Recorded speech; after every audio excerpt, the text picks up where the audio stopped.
Kevin Zadai des États-Unis. C'est la chambre de la révélation. Bonjour à tous, le Dr Kevin Zadai avec vous avec Warrior Note, et j'ai une histoire que je veux vous raconter qui est très excitante.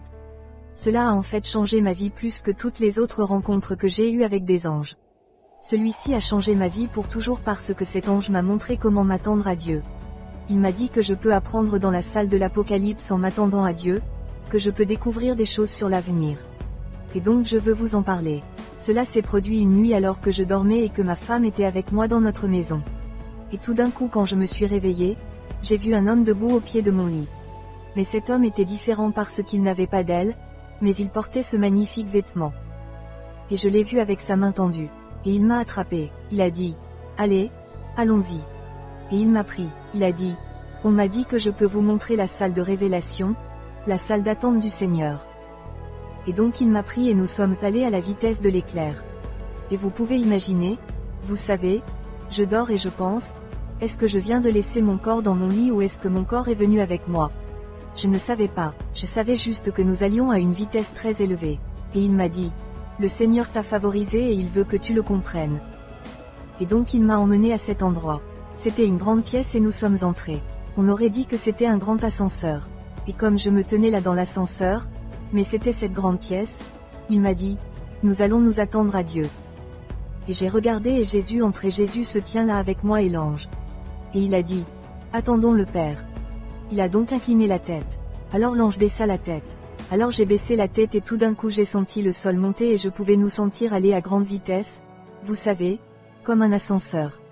Et j'ai jeté un coup d'œil pour voir si Jésus avait toujours sa tête inclinée et il l'a toujours fait. Et alors j'ai regardé l'ange et il avait toujours la tête inclinée.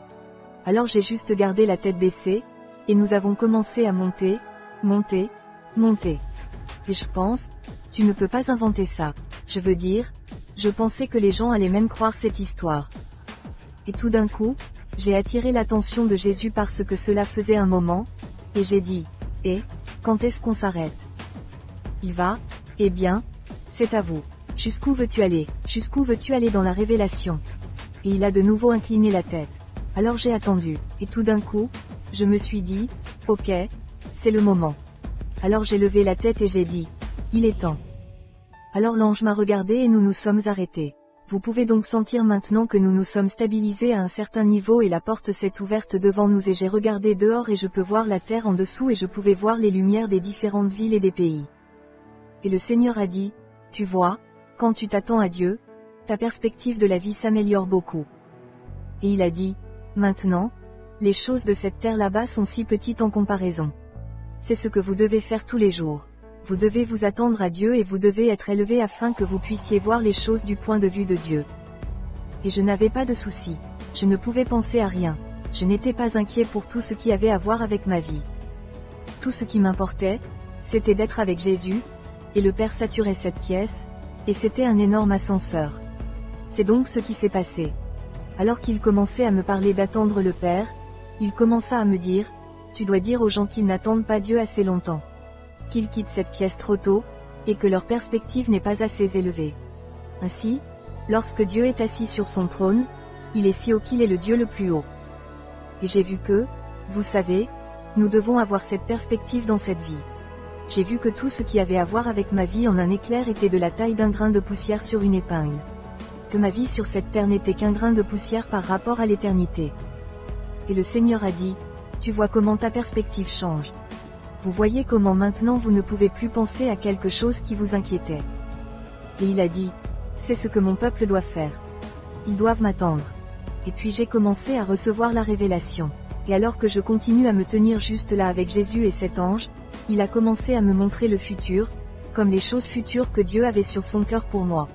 Et il m'a montré comment, s'il pouvait me convaincre de certaines choses qui étaient sa volonté, que je commencerais à affecter les autres et que cette attente de Dieu, cette fois seule avec lui dans cette salle de révélation en causerait beaucoup. J'ai vu où dans le futur beaucoup de gens seraient changés et réacheminés dans leur vie parce que j'avais pris le temps de m'attendre à Dieu. Alors qu'est-ce qui te tracasse en ce moment? Vous pensez à certaines des choses auxquelles vous faites face en ce moment? Les problèmes. Il y a des gens dans votre vie qui pourraient ne pas se comporter correctement et cela vous irrite beaucoup. Vous n'avez pas été promu à votre travail. Vous combattez des choses dans votre corps. Et vous voulez être guéri. Vous voulez recevoir votre guérison. Vous voulez recevoir une compréhension de vos relations. Ces choses peuvent être résolues dans la salle de révélation, mais vous devez apprendre à vous attendre à Dieu. Alors cet ange a commencé à me dire les choses qu'il avait prévues pour moi, que Dieu lui avait déjà donné la permission de faire dans ma vie, mais que j'avais besoin de coopérer. Et c'est ce qu'il m'a montré. Maintenant, écoutez-moi très attentivement, parce que cette partie est la chose qui change le plus ma vie, parce que j'étais anxieux, parce que j'étais occupé, j'empêcherai préventivement l'ange de travailler dans ma vie parce que l'ange a été envoyé pour accélérer et de mettre en œuvre les choses que Dieu avait pour moi. Mais parce que j'étais anxieux et que je n'étais pas en mode repos, il n'a pas pu faire certaines des choses qu'il avait pour moi, cela aurait été retardé. Pouvez-vous imaginer que la volonté de Dieu soit retardée? Mais voyez, j'ai vu que tant de gens simplement parce que vous voulez la volonté de Dieu ne signifie pas toujours que cela va arriver. Vous pourriez le désirer, mais il doit y avoir une manifestation dans votre vie où vous la prenez et vous la prenez en vous et ensuite vous regardez la manifestation se produire. Et même maintenant, alors que je vous parle, vous pouvez sentir la puissance de Dieu parce que la puissance de Dieu découle de cela, parce que cela m'est arrivé et je le vis encore même maintenant. Cela a changé ma vie. Le Saint-Esprit me rappelle ce que cet ange m'a dit, que je suis parfois trop anxieux et que j'essaie de m'impliquer et de gâcher les choses par moi-même. Et ce n'est pas le plan de Dieu. Nous devons nous reposer dans la foi. Vous le savez parce que dans Hébreux 11, verset 6, il est dit que vous ne pouvez pas plaire à Dieu sans la foi, mais vous devez croire que Dieu existe et qu'il est le rémunérateur de ceux qui le cherchent avec diligence. Alors, que signifie rechercher Dieu avec diligence? C'est aller dans cette pièce et s'attendre à Dieu et se reposer en lui et penser à sa bonté et laisser couler cette révélation. Parce que, voyez-vous, l'Esprit de Dieu est l'Esprit de révélation et l'Esprit de Dieu sait des choses que vous ne savez pas. Ainsi, lorsque vous entrez dans cette pièce, vous ne voulez pas parler et lui dire ce que vous savez. Vous ne voulez pas lui dire tout ce que vous traversez en ce moment. Ce que vous voulez, c'est que vous voulez qu'il vous donne des réponses. Vous voulez qu'il parle, donc, vous devez attendre. Donc je vous encourage en ce moment par l'Esprit de Dieu, quoi que vous traversiez, allez simplement dans cette pièce, allez dans cette pièce et attendez et laissez cette révélation de l'Esprit de Dieu vous enflammer à l'intérieur. Vous voyez, Paul a dit que l'Esprit, il l'a dit dans Éphésiens, chapitre 1, versets 17 à 23. Il a dit qu'il avait prié pour les Éphésiens afin qu'ils aient un esprit de révélation. Qu'ils seraient inondés de lumière. Qu'ils connaissent l'espérance à laquelle ils ont été appelés.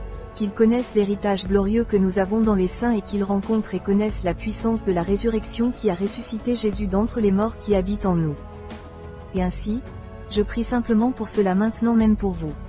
Je crois que vous allez sentir et rencontrer cette révélation en ce moment. Alors, Père, au nom de Jésus, je te remercie pour l'esprit de révélation qui va directement à tous les gens en ce moment partout. Pendant que vous regardez lire ceci, tendez la main et recevez ceci. Père, que vous leur dites qu'ils ont tout pour eux s'ils attendent simplement, s'ils reçoivent simplement du Dieu Père, il va vous donner cet esprit de révélation. Alors maintenant même, Père, inonde simplement leur cœur de lumière et de compréhension et mets-les en paix.